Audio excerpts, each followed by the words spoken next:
بسم اللہ الرحمن الرحیم۔ السلام علیکم ورحمۃ اللہ وبرکاتہ۔ عزیز طلبہ، امید ہے کہ آپ سب خیریت سے ہوں گے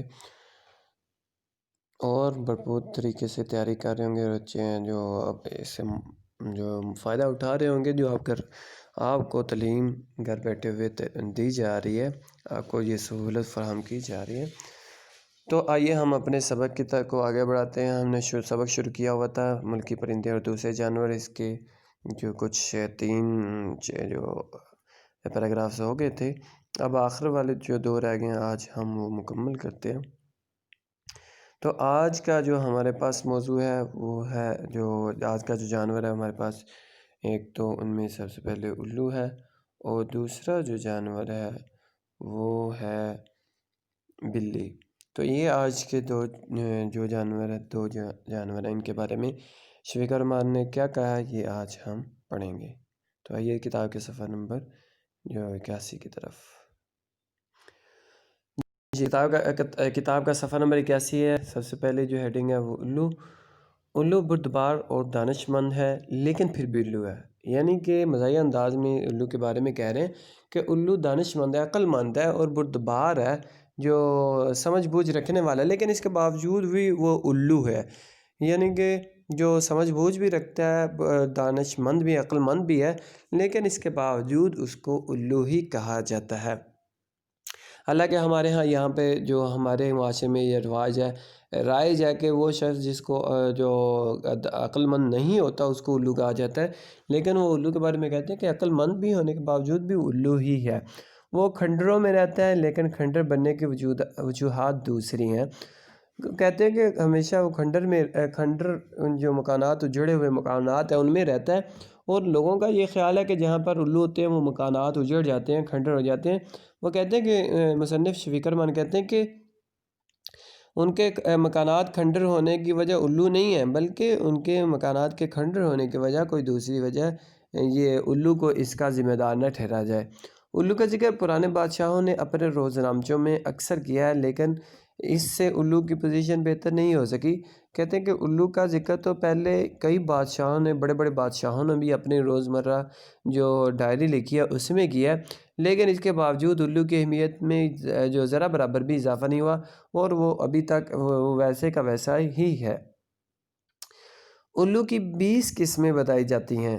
میرے خیال میں 5-6 قسمیں کافی ہیں۔ ویسے الوؤں کی عادتیں آپس میں اس قدر ملتی جلتی ہیں۔ ایک الو کو دیکھ لینا تمام الوؤں کو دیکھ لینے کے مترادف ہے، اور یہاں پہ الوؤں کی قسمیں بتائی جاتی ہیں کہ لوگ کہتے ہیں کہ 20 سے زیادہ قسمیں، مصنف کہتے ہیں کہ میرے خیال میں 5-6 ہی کافی ہیں، کیونکہ الوؤں کی جو قسمیں، جو عادات ہیں وہ ایک دوسرے سے ملتی جلتی ہیں، لیکن کیونکہ عادات کے ملنے کی وجہ سے اگر ایک الو کو ہی دیکھ لیں تو وہ باقی الوؤں کی قسموں کو دیکھ لینے کے مترادف ہے۔ الو کو وہی پسند کرتے ہیں جو فطرت کا ضرورت سے زیادہ مداح ہے، یعنی کہ جو فطرت کا بہت زیادہ تعریف کرنے والا ہے وہی الو کو پسند کرتا ہے۔ ویسے عام ہمارے معاشرے میں الو کو پسند نہیں کیا جاتا، پسندیدہ نظر سے نہیں دیکھا جاتا۔ روزمرہ کے الو کو بوم کہا جاتا ہے۔ اس کے بڑے کو چگت سے بڑا الو ابھی تک دریافت نہیں ہوا۔ الوؤں کی جو قسمیں بتائی جاتی ہیں، عام جو ہمارے معاشرے میں، ہمارے ارد گرد، ہمارے ماحول میں جو الو اڑتا ہوا پایا جاتا ہے، ہم دیکھتے ہیں، اس الو کو بوم کہا جاتا ہے، اور اس سے بڑا جو الو ہوتا ہے اس کو چگت کہا جاتا ہے۔ مصنف کہتے ہیں کہ اس سے بڑے، چگت سے بڑے جو الو کی ابھی تک کوئی قسم دریافت نہیں ہوئی، وہی سب سے بڑا الو جو ہمارے معاشرے میں موجود ہے۔ دن بھر الو آرام کرتا ہے اور رات بھر ہو کرتا ہے۔ اس میں کیا مصلحت پوشیدہ ہے؟ میرا قیاس اتنا ہی صحیح ہے جتنا کہ آپ کا۔ کہتے ہیں کہ الو دن بھر آرام کرتا ہے، ایک کسی درخت کی ٹہنی پر جو خاموشی سے بیٹھا رہتا ہے، لیکن جیسے ہی رات ہوتی ہے تو الو اپنی جو آوازیں نکالنا شروع کر دیتا ہے، اور ہو کی آواز نکالتا ہے۔ اب اس کی کیا وجہ، کیوں ایسا کرتا ہے؟ اس میں وہ کہتے ہیں کہ میرا بھی وہی اندازہ اتنا ہی صحیح ہے جتنا کہ آپ لوگوں کا اندازہ اس بارے میں ٹھیک ہے۔ لوگوں کا خیال ہے کہ الو تو کا وظیفہ پڑھتا ہے۔ اگر یہ سچ ہے تو وہ ان خود پسندوں سے 1000 درجہ بہتر ہے جو ہر وقت میں کا ورد کرتے ہیں۔ تو بعض لوگ کہتے ہیں کہ الو جو ہے وہ ہو نہیں کرتا بلکہ تو ہی تو کا وظیفہ پڑھتا ہے، اور تو ہی تو یہاں پر مراد یہاں اللہ تعالیٰ کی ذات ہے کہ مصنف کہتے ہیں گویا کہ الو اللہ تعالیٰ کو یاد کرتا ہے، اور وہ کہتے ہیں کہ وہ بہت سارے ایسے لوگوں سے بہتر ہے جو میں ہی میں کا ورد کرتے رہتے ہیں، جو کہتے ہیں ہر معاملے میں کہتے ہیں کہ میں ہی ہوں، اور اپنے علاوہ کسی دوسرے کو خاطر میں نہیں لاتے۔ تو وہ کہتے ہیں کہ وہ ان سے زیادہ ان سے بہتر ہے، کیونکہ کم از کم وہ اللہ تعالیٰ کا ذکر تو کرتا ہے، اللہ تعالیٰ کا تو یاد کرتا ہے، تو ہی تو کا تو ورد کرتا رہتا ہے۔ شوخ اور باطونی پرندوں میں الو کا مرتبہ بہت بلند ہے، کیونکہ وہ چپ چاپ رہتا ہے اور غالباً حصے مزاج سے محروم ہے، اور وہ کہتے ہیں کہ جو الو چونکہ زیادہ بولتا نہیں ہے، دن کے وقت تو وہ خاموش بالکل خاموش رہتا ہے، اور رات کو وہ صرف وہ ہو کی جو کا وظیفہ پڑھتا ہے، تو کہتے ہیں وہ خاموش طبع جانور ہے۔ اور اگر پرندوں کی جو درجہ بندی کی جائے کہ جو سب سے زیادہ جو بلند مرتبے والا، تو وہ الو کو ہمیں سب سے بلند مرتبے پر رکھنا ہوگا، سب سے اونچے درجے پر رکھنا ہوگا، کیونکہ الو جو ہے وہ خاموش رہتا ہے، اور وہ کہتے ہیں کہ ہنسنے ہنسانے کی وہ جو حص ہے اس سے بھی محروم ہے، کیونکہ وہ نہ تو شور کرتا ہے نہ ہی کہکے لگاتا ہے، بلکہ خاموش وہ رہتا ہے۔ بہت سے لوگ محض اس لیے ذی فہم سمجھے جاتے ہیں کیونکہ وہ کبھی مسکراتے نہیں ہیں۔ اب ہم ہمارے معاشرے میں اگر ہم دیکھتے ہیں تو ایسے شخص کو ہم عقل مند سمجھتے ہیں، ایسے شخص کو ہم سنجیدہ سمجھتے ہیں جو بہت کم ہنستا ہے، اور لیکن اس کے مقابلے میں جو شخص زیادہ ہنستا ہے یا زیادہ باتیں کرتا ہے، اس کے بارے میں ہمارا یہ خیال ہے کہ یہ عقل مند نہیں ہے۔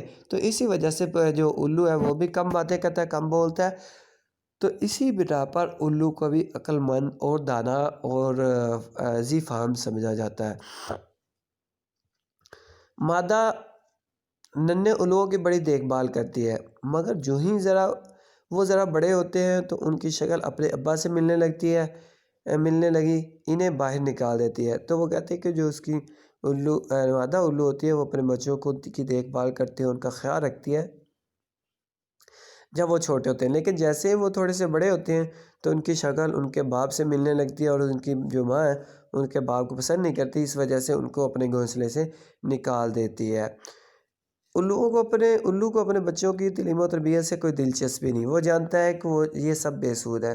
اب یہاں پر جو مصنف ہے وہ ایسے لوگوں پر تنقید کر رہے ہیں جو اپنے بچوں کی پرورش نہیں کرتے، جو اپنے بچوں کی تعلیم و تربیت کا خیال نہیں رکھتے، اور وہ یہ سمجھتے ہیں کہ تعلیم جو ہے اس کی کوئی اہمیت نہیں ہے، اور وہ یہ الو کے تناظر میں ایسے لوگوں پر جو دراصل وہ ایسے لوگوں پر جو تنقید کر رہے ہیں کہ جو اپنی اولاد کی تعلیم و تربیت کا کوئی خیال نہیں رکھتے، وہ سمجھتے ہیں کہ شاید تعلیم کا کوئی فائدہ نہیں ہے۔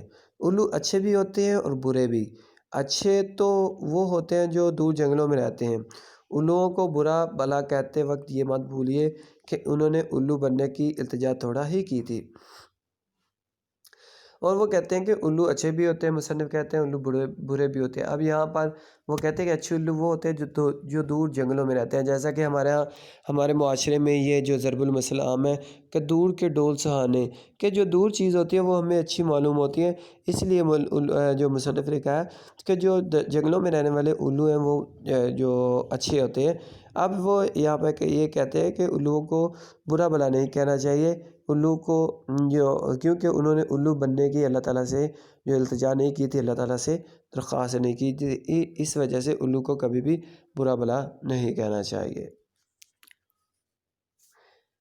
تو عزیز طلبہ، آج کے لیے اتنا ہی کافی ہے۔ اگلے سبق تک کے لیے اپنا بہت سارا خیال رکھیے گا۔ اللہ تعالیٰ ہم سب کا حفظ و ناصر ہو، آمین۔